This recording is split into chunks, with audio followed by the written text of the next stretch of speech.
नमस्कार, मैं हूं पवन त्यागी। पीओके को लेकर एक बार फिर से देश के रक्षा मंत्री राजनाथ सिंह ने कश्मीर की धरती पर खड़े होकर बहुत ही शानदार तरीके से पाकिस्तान को जवाब दिया है। उन्होंने कहा है कि जिस तरह से पाकिस्तान में पीओके में जो लोग रह रहे हैं, उनकी जो स्थिति है, उसको लेकर के जो पाकिस्तान ने अवैध कब्जा किया हुआ है वो भारत का अभिन्न अंग है और वहां जो लोग रह रहे हैं उनकी दुर्दशा को देखते हुए पाकिस्तान को यह समझ में आ जाना चाहिए कि यह भारत का अभिन्न अंग है और यह भारत में मिलकर ही रहेगा। यह बयान पहले भी कई बार दिया जा चुका है और आपको बता दूं कि यह तो संसद में बाकायदा इसका प्रस्ताव पास किया जा चुका है कि यह भारत का अभिन्न अंग है। लेकिन राजनाथ सिंह का वहां बयान देना यहीं इसी बात पर नहीं रुका, उन्होंने चीन को भी घेरा और चीन के बारे में भी कहा कि जिस तरह से एलएसी की जो स्थिति है उस वर्तमान स्थिति में बदलाव करने की कोशिश की गई, गलवान घाटी में घुसपैठ की कोशिश की गई, जिसको हमारे जवानों ने बड़ी बहादुरी के साथ चीन के सैनिकों को खदेड़ा, उस पर ये दोनों मिलकर के यहां अस्थिरता पैदा करना चाहते हैं। लेकिन ये कतई बर्दाश्त नहीं होगा। और अब जबकि G20 समिट भारत में हो रहा है, उसी के दौरान एक कार्यक्रम में राजनाथ सिंह बोल रहे थे और उन्होंने स्पष्ट कर दिया कि पाकिस्तान को यह समझ में आ जाना चाहिए कि अपनी जो स्थिति है उसकी वहां रोटी के लाले पड़े हुए हैं। जिस तरह की हालत है पीओके में, तो वो अत्याचार इतना कर रहा है कि मानव अधिकारों का सीधा सीधा उल्लंघन है। उन्होंने ओबामा को भी घेरा कि जो बराक ओबामा अमेरिका के पूर्व राष्ट्रपति मोदी की यात्रा के समय वहां की नैरेटिव चलाने की कोशिश कर रहे हैं, उनके ऊपर भी प्रहार किया। और उन्होंने कहा बराक ओबामा ने अपना, जब वो राष्ट्रपति थे, 7 मुस्लिम कंट्रियों पर, किस लिए?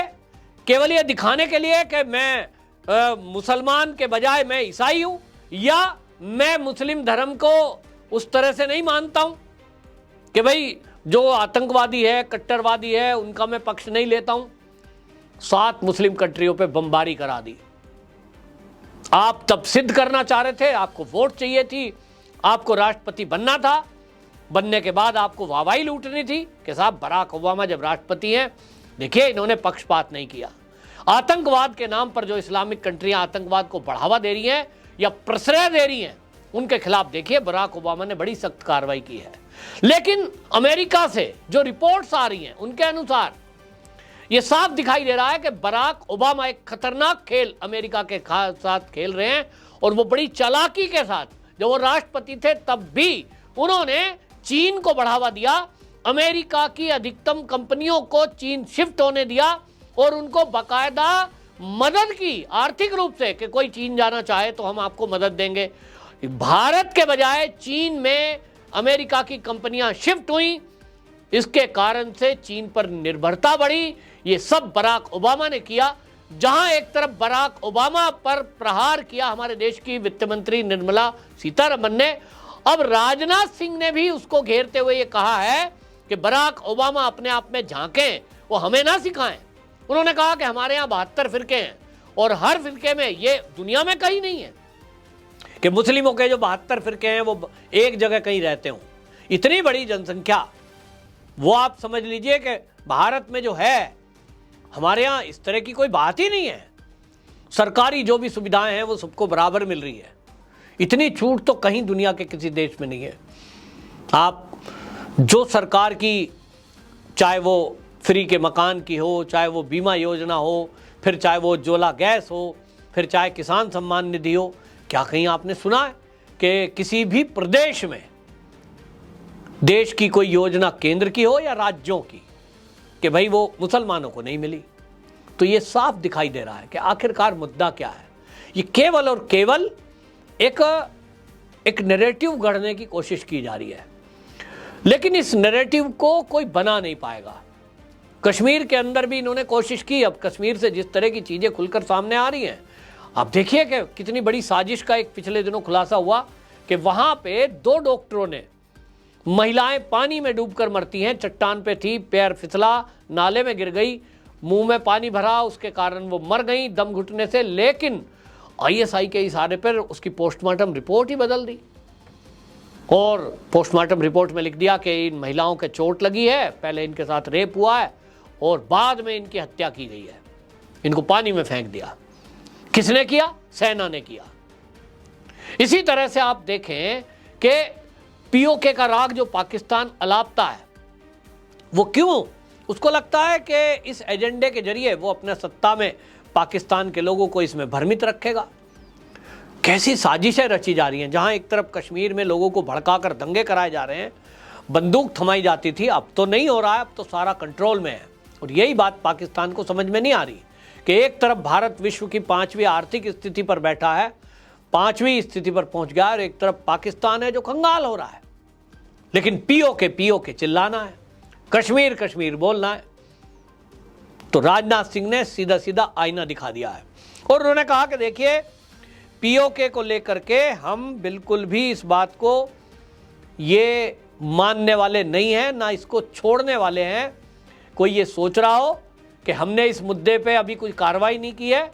और राजनाथ सिंह के इस बयान से एक बात तो लगता है कि राजनाथ सिंह जी चाहे वो लद्दाख एरिया में जाते हैं, चाहे वो कश्मीर में जाते हैं, वो जरूर इस मुद्दे पर बात करते हैं। ये बार बार कहने से क्या होता है, सेनाओं को भी समझ में आता है कि किसी भी दिन एक ऑर्डर आ सकता है, हमें कूच करना पड़ सकता है। लेकिन उसके लिए पहले जो बैकग्राउंड है वो बनाई जा रही है। और उस बैकग्राउंड को हमने देखा मोदी जी की अमेरिका यात्रा में। अमेरिका यात्रा में जो संयुक्त बयान दिया गया दोनों देशों की तरफ से, उस बयान में जिस तरह की भाषा का इस्तेमाल अमेरिका की तरफ से हुआ, ये पहली बार है कि अमेरिका के राष्ट्रपति ने पाकिस्तान के आतंकवाद पर प्रहार किया है। और पाकिस्तान इससे इतना बौखला गया कि वो अपनी हैसियत भूल गया और वो अमेरिका को धमका रहा है कि अमेरिका को इस तरह के बयान नहीं देने चाहिए।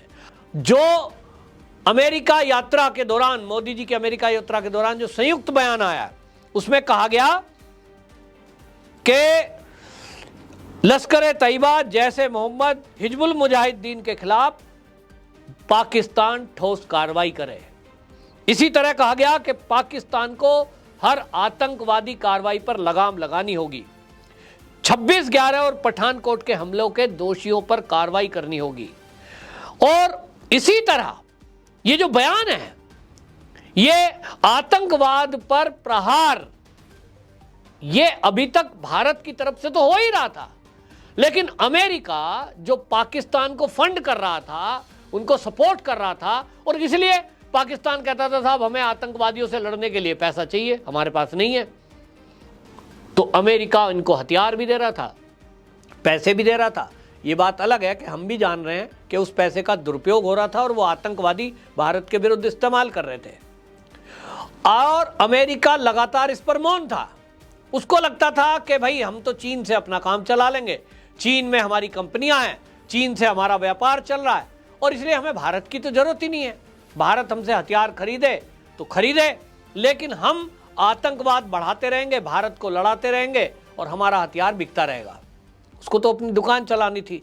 लेकिन अब अमेरिका को समझ में आ गया कि जिस तरह से वहां बराक ओबामा ने राष्ट्रपति रहते हुए जो किया, उसका परिणाम अब दिख रहा है। कट्टरपंथी लोग वहां अमेरिका के अंदर अब बढ़ते हुए जा रहे हैं। लोगों की चिंता बढ़ गई है। दुनिया के कई देशों में जिस तरह से धरने, प्रदर्शन, हिंसा, ये सब हो रहा है, अब इससे दुनिया चिंतित है कि भाई ये कैसे मुकाबला इसका करें। अब चीन के ऊपर निर्भरता अमेरिका की जिस तरह से बढ़ी है, वहां कंपनियां लग गई, वहां से सामान मंगाया जा रहा है, अब इसका मुकाबला कैसे करें, ये अभी अमेरिका को समझ नहीं आ रहा है। और इसीलिए अब उसको समझ में आया कि यदि चीन का कोई रिप्लेसमेंट है, वो है भारत, क्योंकि भारत में भी लेबर काफ़ी सस्ती है। चीन जितनी भले ही ना हो, लेकिन भारत की एक क्वालिटी भी है कि वो कहीं भी अपना स्वार्थ सिद्धि नहीं करता। भारत में जो भी कंपनियां लगी हैं वो उनका दुरुपयोग नहीं करता, हेरा फेरी नहीं करता। आप कंपनी लगाइए, ठीक से टैक्स दीजिए। भारत किसी भी देश में कंपनी लगाता है, कोई व्यापार करता है, भारत का कोई व्यापारी दुनिया के किसी देश में जाता है, वो जिस देश में जा रहा है उसके लिए काम करता है, उसको ही अपनी मातृभूमि मानते हुए, भले ही भारत में जन्मा है, लेकिन वो ये मानता है कि मैं जब जिस मिट्टी में हूँ, जहाँ से सैलरी ले रहा हूँ, इसके प्रति भी मेरी जवाबदेही है। नियम, कायदे, कानून सारे मानना, ये केवल भारतीय करते हैं, पाकिस्तानी तो करते नहीं। और चीन के लोग हमेशा विस्तारवादी नीति से चलते हैं, डंप करते रहिए, सामान भेजते रहिए। यहां तक कि पिछले दिनों रिपोर्ट आई कि जो उसके सीसीटीवी कैमरे हैं, इलेक्ट्रॉनिक इक्विपमेंट है, उसमें जासूसी उपकरण फिट कर दिया। और वो जासूसी करके क्या करता है, कई बार तो हैक करने की कोशिश करते हैं उसके हैकर। तो मतलब कुल मिलाकर विस्तारवादी नीति, कर्जा देकर के उस देश पे कब्जा करना और फिर हैंकड़े दिखाना, चाहे वो साउथ चाइना सी हो, फिर चाहे वो ताइवान का मुद्दा हो। हमेशा अमेरिका उससे परेशान रहा है और अमेरिका हमेशा से चाहता है कि ताइवान के मुद्दे पर चीन को पीछे रहना चाहिए। अमेरिका जो कहता है कि हमने एक आज़ाद देश का उसको मान्यता दी है, इसको मानना चाहिए, लेकिन चीन है कि मानता नहीं। तो अब वो मानेगा कब? मानेगा तभी जब उसका कड़ा मुकाबला किया जाएगा और खुलकर किया जाएगा। ये बात अब अमेरिका को जब समझ में आ गई है, तो इसी से जो अमेरिका में भी विरोधी पार्टियां हैं, बराक ओबामा टाइप के लोग हैं, अब इनको लग रहा है कि अब तो खुल के सामने आना ही पड़ेगा। अभी तो छुप कर पीछे से प्रहार कर रहे थे। तो आपको बता दूं, तो अब अमेरिका को भी समझ में आ गया है कि भाई अब उसको अगर चीन का मुकाबला करना है और आतंकवाद का मुकाबला करना है, अपने देश की जनता को जवाब देना है कि भाई जिन्होंने आतंकवादी हमले किए वो कौन आपको उस कार्रवाई को करने में साथ दे सकता है, कौन आतंकवाद को बढ़ा रहा है। और इसलिए जब अमेरिका को ये समझ में आ गया है तो उन्होंने भारत के साथ जाना तय किया है। मोदी जी की इस समय अमेरिका की जो यात्रा है वो इसीलिए बहुत महत्वपूर्ण है, जहां एक तरफ हमने उनसे फाइटर जेट जो है उसका इंजन की टेक्नोलॉजी के साथ यहाँ ट्रांसफ़र करने की बात की है, ड्रोन लिए जा रहे हैं। इसका मतलब अब भारत के साथ अमेरिका का जो रिश्ता बना है, इसी के कारण अब आप समझ लीजिए ये तय हो गया कि अब दोनों देश मिलकर के, जो पहले हमारे पुराने मित्र हैं, उसमें रसिया है, जापान है, ऑस्ट्रेलिया है, ये तो साथ हैं ही हैं, अब अमेरिका भी भारत के साथ आ गया है। और इसीलिए राजनाथ सिंह का कश्मीर में दिया गया ये बयान, इसको ऐसे जोड़ के देखा जा रहा है कि अब जल्द ही केंद्र सरकार कोई पीओके पर ठोस कदम उठाने वाली है।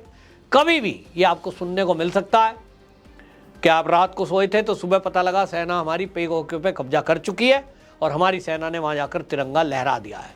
तो ये जो है तैयारी सरकार की चल रही है। और सूत्रों की माने तो ये 2024 के लोकसभा चुनाव के पहले मोदी सरकार पीओके पर तिरंगा लहरा सकती है और वहां भी मोदी जी चुनावी सभाओं को संबोधित करने जाएंगे, ऐसी उम्मीद जताई जा रही है। आपकी क्या राय है? कमेंट बॉक्स में जरूर बताएं। वंदे मातरम।